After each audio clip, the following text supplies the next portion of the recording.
Daenerys, her brother, held the gown up for her inspection. "This is beauty. Touch it. Go on. Caress the fabric." Dany touched it. The cloth was so smooth that it seemed to run through her fingers like water. She could not remember ever wearing anything so soft. It frightened her. She pulled her hand away. "Is it really mine?" "A gift from the Magister Illyrio," Viserys said, smiling. Her brother was in a high mood tonight. "The color will bring out the violet in your eyes. And you shall have gold as well, and jewels of all sorts. Illyrio has promised. Tonight you must look like a princess." A princess, Dany thought. She had forgotten what that was like. Perhaps she had never really known. "Why does he give us so much?" she asked. "What does he want from us?" For nigh on half a year, they had lived in the Magister's house, eating his food, pampered by his servants. Dany was 13, old enough to know that such gifts seldom come without their price, here in the free city of Pentos. "Illyrio is no fool," Viserys said. He was a gaunt young man with nervous hands and a feverish look in his pale lilac eyes. "The Magister knows that I will not forget my friends when I come into my throne." Dany said nothing. Magister Illyrio was a dealer in spices, gemstones, dragon bone, and other, less savory things. He had friends in all of the 9 free cities, it was said, and even beyond, in Vsdothrak and the fabled lands beside the Jade Sea. It was also said that he'd never had a friend he wouldn't cheerfully sell for the right price. Dany listened to the talk in the streets, and she heard these things, but she knew better than to question her brother when he wove his webs of dream. His anger was a terrible thing when roused. Viserys called it waking the dragon. Her brother hung the gown beside the door. "Illyrio will send the slaves to bathe you. Be sure you wash off the stink of the stables. Khal Drogo has 1,000 horses, tonight he looks for a different sort of mount." He studied her critically. "You still slouch. Straighten yourself." He pushed back her shoulders with his hands. "Let them see that you have a woman's shape now." His fingers brushed lightly over her budding breasts and tightened on a nipple. "You will not fail me tonight. If you do, it will go hard for you. You don't want to wake the dragon, do you?" His fingers twisted her, the pinch cruelly hard through the rough fabric of her tunic. "Do you?" he repeated. "No," Dany said meekly. Her brother smiled. "Good." He touched her hair, almost with affection. "When they write the history of my reign, sweet sister, they will say that it began tonight." When he was gone, Dany went to her window and looked out wistfully on the waters of the bay. The square brick towers of Pentos were black silhouettes outlined against the setting sun. Dany could hear the singing of the Red Priests as they lit their night fires and the shouts of ragged children playing games beyond the walls of the estate. For a moment she wished she could be out there with them, barefoot and breathless and dressed in tatters, with no past and no future and no feast to attend at Khal Drogo's manse. Somewhere beyond the sunset, across the narrow sea, lay a land of green hills and flowered plains and great rushing rivers, where towers of dark stone rose amidst magnificent blue-gray mountains, and armored knights rode to battle beneath the banners of their lords. The Dothraki called that land Rash-an-Daly, the land of the Andals. In the free cities, they talked of Westeros and the Sunset Kingdoms. Her brother had a simpler name. Our land, he called it. The words were like a prayer with him. If he said them enough, the gods were sure to hear. Ours by blood right, taken from us by treachery, but ours still, ours forever. You do not steal from the dragon, oh, no. The dragon remembers. And perhaps the dragon did remember, but Dany could not. She had never seen this land her brother said was theirs, this realm beyond the narrow sea. These places he talked of, Casterly Rock and the Eyrie, Highgarden and the Vale of Arryn, Dorne and the Isle of Faces, they were just words to her. Viserys had been a boy of 8 when they fled King's Landing to escape the advancing armies of the usurper, but Daenerys had been only a quickening in their mother's womb. Yet sometimes Dany would picture the way it had been, so often had her brother told her the stories. The midnight flight to Dragonstone, moonlight shimmering on the ship's black sails. Her brother Rhaegar battling the usurper in the bloody waters of the Trident and dying for the woman he loved. The sack of King's Landing by the ones Viserys called the usurper's dogs, the Lords Lannister and Stark. Princess Elia of Dorne pleading for mercy as Rhaegar's heir was ripped from her breast and murdered before her eyes. The polished skulls of the last dragon staring down sightlessly from the walls of the throne room while the king's lair opened father's throat with a golden sword. She had been born on Dragonstone 9 moons after their flight, while a raging summer storm threatened to rip the island fastness apart. They said that storm was terrible. The Targaryen fleet was smashed while it lay at anchor, and huge stone blocks were ripped from the parapets and sent hurtling into the wild waters of the narrow sea. Her mother had died birthing her, and for that her brother Viserys had never forgiven her. She did not remember Dragonstone either. They had run again, just before the usurper's brother set sail with his new-built fleet. By then only Dragonstone itself, the ancient seat of their house, had remained of the 7 kingdoms that had once been theirs. It would not remain for long. The garrison had been prepared to sell them to the usurper, but one night Sir Willem Darry and 4 loyal men had broken into the nursery and stolen them both, along with her wet nurse, and set sail under cover of darkness for the safety of the Braavosian coast. She remembered Sir Willem dimly, a great grey bear of a man, half-blind, roaring and bellowing orders from his sickbed. The servants had lived in terror of him, but he had always been kind to Dany. He called her little princess and sometimes my lady, and his hands were soft as old leather. He never left his bed, though, and the smell of sickness clung to him day and night, a hot, moist, sickly sweet odor. That was when they lived in Braavos, in the big house with the red door. Dany had her own room there, with a lemon tree outside her window. After Sir Willem had died, the servants had stolen what little money they had left, and soon after they had been put out of the big house. Dany had cried when the red door closed behind them forever. They had wandered since then, from Braavos to Mire, from Mire to Tyrosh, and on to Coer and Volantis and Liz, never staying long in any one place. Her brother would not allow it. The usurper's hired knives were close behind them, he insisted, though Dany had never seen one. At first the magisters and archons and merchant princes were pleased to welcome the last Targaryens to their homes and tables, but as the years passed and the usurper continued to sit upon the Iron Throne, doors closed and their lives grew meaner. Years past they had been forced to sell their last few treasures, and now even the coin they had gotten from Mother's crown had gone. In the alleys and wine sinks of Pendos, they called her brother the Beggar King. Dany did not want to know what they called her. "We will have it all back someday, sweet sister," he would promise her. Sometimes his hand shook when he talked about it. The jewels and the silks, Dragonstone and King's Landing, the Iron Throne and the 7 kingdoms, all they have taken from us, we will have it back. Viserys lived for that day. All that Daenerys wanted back was the big house with the red door, the lemon tree outside her window, the childhood she had never known. There came a soft knock on her door. "Come," Dany said, turning away from the window. Illyrio's servants entered, bowed, and set about their business. They were slaves, a gift from one of the Magister's many Dothraki friends. There was no slavery in the free city of Pendos. Nonetheless, they were slaves. The old woman, small and grey as a mouse, never said a word, but the girl made up for it. She was Illyrio's favorite, a fair horde, blue-eyed wench of 16 who chattered constantly as she worked. They filled her bath with hot water brought up from the kitchen and scented it with fragrant oils. The girl pulled the rough cotton tunic over Dany's head and helped her into the tub.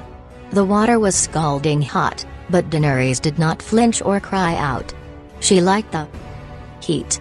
It made her feel clean. Besides, her brother had often told her that it was never too hot for a Targaryen. "Ours is the house of the dragon," he would say. "The fire is in our blood." The old woman washed her long, silver-pale hair and gently combed out the snags, all in silence. The girl scrubbed her back and her feet and told her how lucky she was. "Drigo is so rich that even his slaves wear golden collars. 100,000 men ride in his Galazra, and his palace in Vzdothrak has 200 rooms and doors of solid silver." There was more like that, so much more. What a handsome man the Khal was, so tall and fierce, fearless in battle, the best rider ever to mount a horse, a demon archer. Daenerys said nothing. She had always assumed that she would wed Viserys when she came of age. For centuries the Targaryens had married brother to sister, since Aegon the Conqueror had taken his sisters to bride. The line must be kept pure, Viserys had told her 1,000 times. Theirs was the king's blood, the golden blood of old Valyria, the blood of the dragon. Dragons did not mate with the beasts of the field, and Targaryens did not mingle their blood with that of lesser men. Yet now Viserys schemed to sell her to a stranger, a barbarian. When she was clean, the slaves helped her from the water and toweled her dry. The girl brushed her hair until it shone like molten silver, while the old woman anointed her with the spice-flower perfume of the Dothraki plains, a dab on each wrist, behind her ears, on the tips of her breasts, and one last one, cool on her lips, down there between her legs. They dressed her in the wisps that Magister Illyrio had sent up, and then the gown, a deep plum silk to bring out the violet in her eyes. The girl slid the gilded sandals onto her feet, while the old woman fixed the tiara in her hair, and slid golden bracelets crusted with amethysts around her wrists. Last of all came the collar, a heavy golden torque emblazoned with ancient Valyrian glyphs. "Now you look all a princess," the girl said breathlessly when they were done. Dany glanced at her image in the silvered looking glass that Illyrio had so thoughtfully provided. A princess, she thought, but she remembered what the girl had said, how Khal Drogo was so rich even his slaves wore golden collars. She felt a sudden chill, and gooseflesh pimpled her bare arms. Her brother was waiting in the cool of the entry hall, seated on the edge of the pool, his hand trailing in the water. He rose when she appeared and looked her over critically. "Stand there," he told her. "Turn around." "Yes." "Good. You look regal," Magister Illyrio said, stepping through an archway. He moved with surprising delicacy for such a massive man. Beneath loose garments of flame-colored silk, rolls of fat jiggled as he walked. Gemstones glittered on every finger, and his man had oiled his forked yellow beard until it shone like real gold. "May the Lord of Light shower you with blessings on this most fortunate day, Princess Daenerys," the Magister said as he took her hand. He bowed his head, showing a thin glimpse of crooked yellow teeth through the gold of his beard. "She is a vision, Your Grace, a vision," he told her brother. "Drigo will be enraptured." "She's too skinny," Viserys said. His hair, the same silver blonde as hers, had been pulled back tightly behind his head and fastened with a dragon bone brooch. It was a severe look that emphasized the hard, gaunt lines of his face. He rested his hand on the hilt of the sword that Illyrio had lent him, and said, "Are you sure that Khal Drogo likes his women this young?"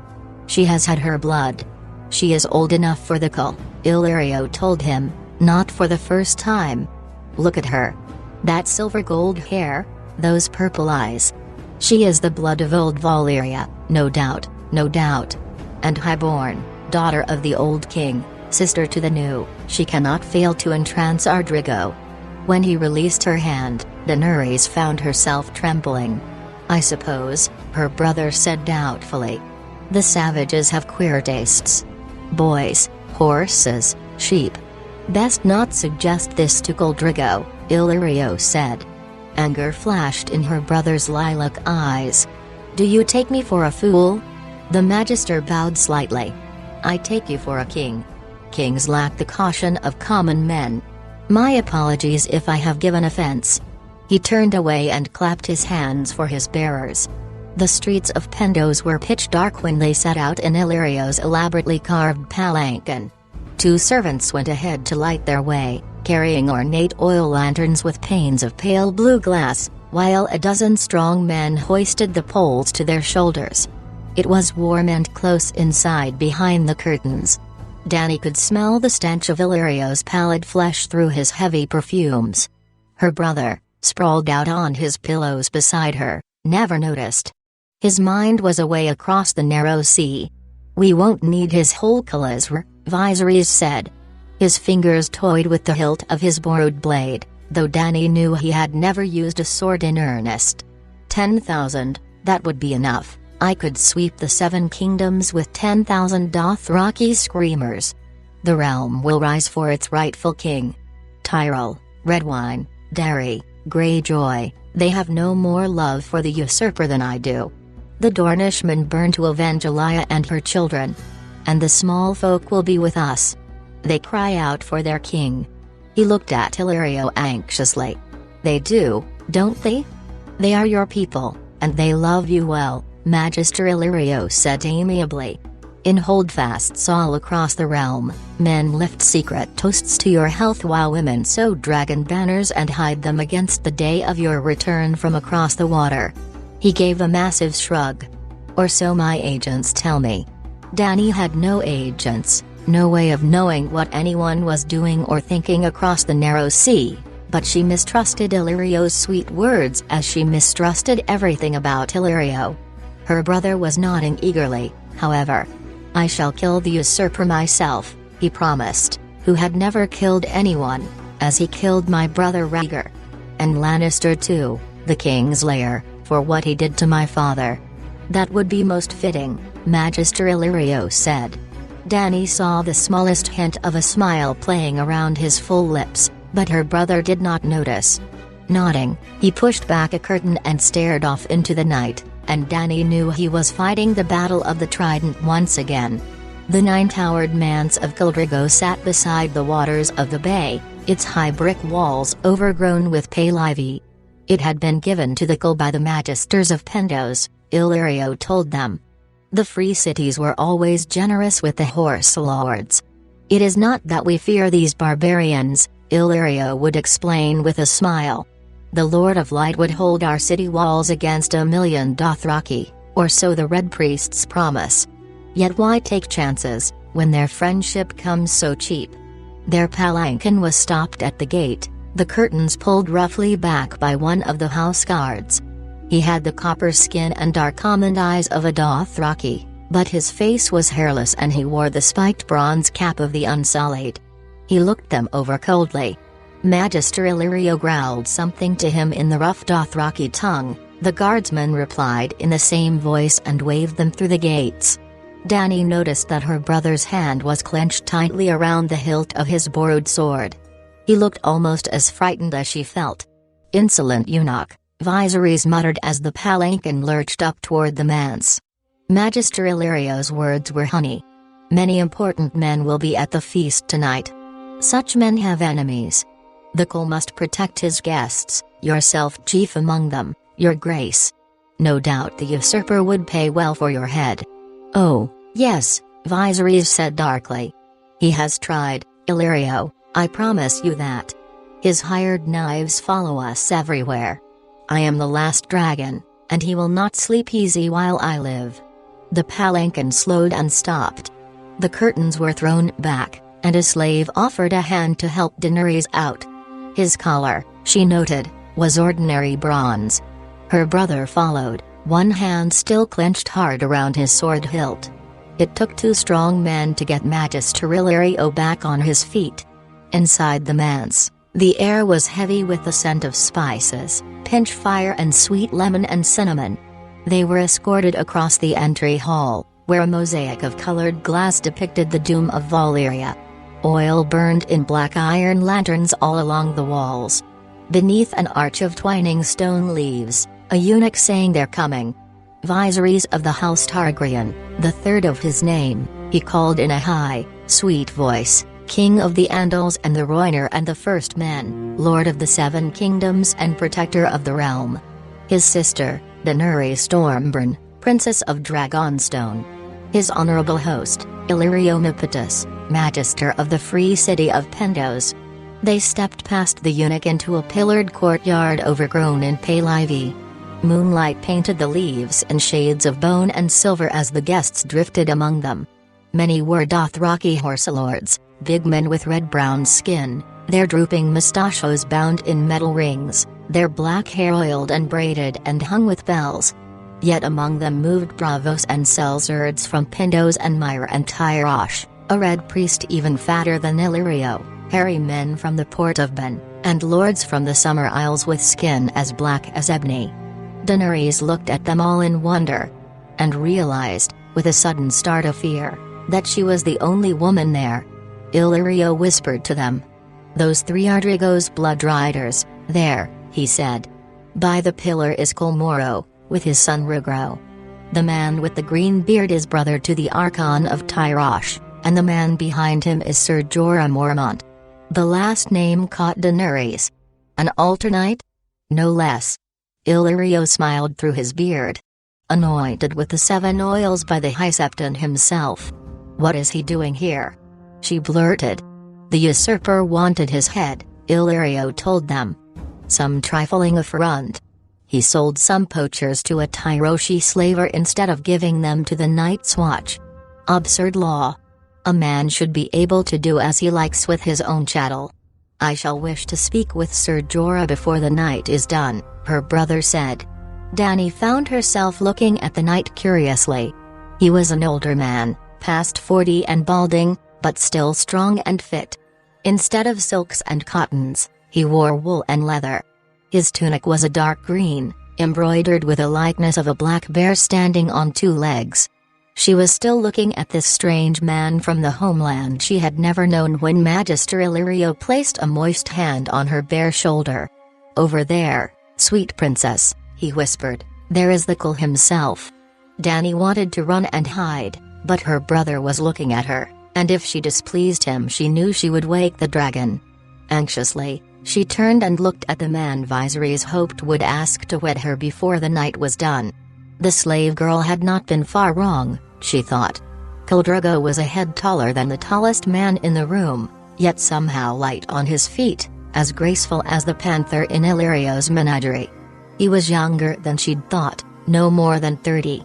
His skin was the color of polished copper, his thick mustachios bound with gold and bronze rings.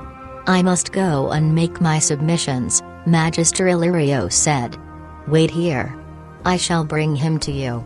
Her brother took her by the arm as Illyrio waddled over to the Khal, his fingers squeezing so hard that they hurt. "Do you see his braid, sweet sister?" Drogo's braid was black as midnight and heavy with scented oil, hung with tiny bells that rang softly as he moved. It swung well past his belt, below even his buttocks, the end of it brushing against the back of his thighs. "You see how long it is?"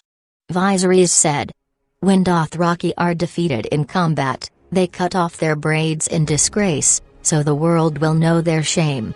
Khal Drogo has never lost a fight. He is Aegon the Dragon Lord come again, and you will be his queen." Dany looked at Khal Drogo. His face was hard and cruel, his eyes as cold and dark as onyx. Her brother hurt her sometimes, when she woke the dragon, but he did not frighten her the way this man frightened her. "I don't want to be his queen," she heard herself say in a small, thin voice. "Please, please, Viserys, I don't want to, I want to go home." "Home?" He kept his voice low, but she could hear the fury in his tone. "How are we to go home, sweet sister? They took our home from us." He drew her into the shadows, out of sight, his fingers digging into her skin. "How are we to go home?" he repeated, meaning King's Landing, and Dragonstone, and all the realm they had lost. Dany had only meant their rooms in Illyrio's estate, no true home surely, though all they had, but her brother did not want to hear that. There was no home there for him. Even the big house with the red door had not been home for him. His fingers dug hard into her arm, demanding an answer. "I don't know," she said at last, her voice breaking. Tears welled in her eyes. "I do," he said sharply. "We go home with an army, sweet sister. With Caldrigo's army, that is how we go home. And if you must wed him and bed him for that, you will." He smiled at her. "I'd let his whole Galizra fuck you if need be, sweet sister, all 40,000 men, and their horses too if that was what it took to get my army. Be grateful it is only Drigo. In time you may even learn to like him. Now dry your eyes. Illyrio is bringing him over, and he will not see you crying." Dany turned and saw that it was true. Magister Illyrio, all smiles and bows, was escorting Caldrigo over to where they stood. She brushed away unfallen tears with the back of her hand. "Smile," Viserys whispered nervously, his hand failing to the hilt of his sword. "And stand up straight. Let him see that you have breasts. Gods no, you have little enough as is." Daenerys smiled, and stood up straight.